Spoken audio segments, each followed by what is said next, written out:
गोजोन फुंबिलि बयनिसिमबो बड' इनसाइट 24 आव नोंथांमोनखौ बरायबाय। नोंथाङा बर' रावजों सानफ्रोमबोनि बर' खौरां, सोलोंथायारि, थुलुंगायारि आयदा आरो गोनां फोरमायथि मोनबाय थागोन। दिनैनि फुंबिलिनि खौरांखौ आं नोंथांमोननि सिगाङाव फरायथिनो लादों। आसा खालामो नोंथांमोना खौरांखौ जोबजासे खोनासंगोन। बिटिसिनि ग्रेड 3 नि लिरनाय आनजादा 29 जुनाव जागोन। बड'लेण्ड मुलुगसोलोंसालिया गासै बिटिआरनि 29 जुन 2025 खालि ग्रेड 3 नि मासिफोरनि हायार सेकेन्डारि थाखोनि लिरनाय आनजाद खुंगोन।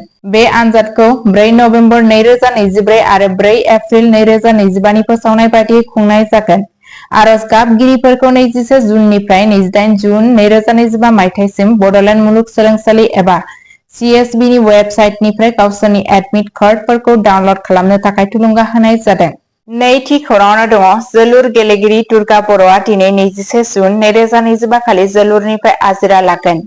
भारत, आसाम आरो बड'लेण्ड हालामनि जानानै गेलेनाय मुंदांखा जोलुर गेलेगिरि दुर्गा बर'आ 21 जुन 2025 खालि जोलुरनिफ्राय आजिरा लानाय जागोन। गेलेमुङाव बिथांनि बिहोमाखौ मान होनो थाखाय मोनाबिलिनि 7 रिंगायाव क'क्राझार साइ स्टेडियामाव मोनसे बिदाय बादायलायनाय खुंनाय जागोन। बादायलायनाया आसाम 11 आरो बड'लेण्ड FC नि गेजेराव जागोन। दुर्गा बर' बिथांखौ बिथांनि मोनफुंनायफोर आरो फुटबलनि फारसे बाउसोमनायनि थाखाय बयजोंबो मान होनाय जायो। हास्थायग्राफोर आरो लोगो गेलेगिरिफोरा बिथांखौ मोनसे गोसोखांथाय बिदाय होनो थाखाय गोबां अनजिमायाव ज' जानायनि मिजिं थिनाय जादों। थामथि खौराङावनो दङ क'क्राझारनि दालाङाव दुखुगोनां बाग जाब्रबथायाव सासेनि जिउ खहा, सासेया जोखोम जायो।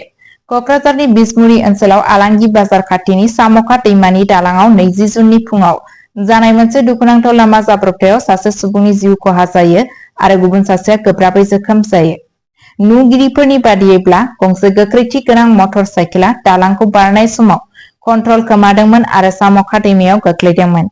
जाब्रबथायनि गोहोमनि जाहोनाव जाथाय जानाय जायगायाव सासे सुबुंनि जिउ खहा जायो। फारसेथिं गुबुन सालायगिरिया गोब्राब जोखोम जायो। खौरां मोननानै क'क्राझार पुलिसआ जाथाय जायगायाव सौहैयो, थैनाय सुबुंनि गोथै सह'खौ बोखांनो हायो आरो गोख्रैनो जोखोम जानाय सुबुंखौ फाहामथायनि थाखाय क'क्राझार मेडिकेल कलेज आरो देहा फाहामसालियाव दैथायहरो।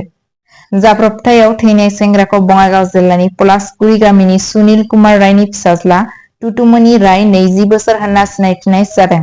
फारसेथिं जोखोम जानाय सेंग्राखौ पलासगुरिनि नगेन सिन्हानि फिसाज्ला मनज सिन्हा 21 होनना सिनायथिनाय जादों। पुलिसआ जाथायनि सायाव आरोबाव नायबिजिरगासिनो दं। ब्रैथि खौराङावनो दङ सिलचराव 5 कौटि रांनि ड्राग्स आरो आयेन बेरेखा मुवा बेसाद जब्द। फेग्रा मुवा फालांगिनि बेरेखायै मोनसे गेदेर जाफुंसारनायाव काछार पुलिसआ खाथिनि रायजोनिफ्राय फैबाय थानाय गंसे गारिखौ हमदोंमोन आरो 5 कौटिसो रांनि आयेन बेरेखा बेसादफोर बोखांनो हादोंमोन।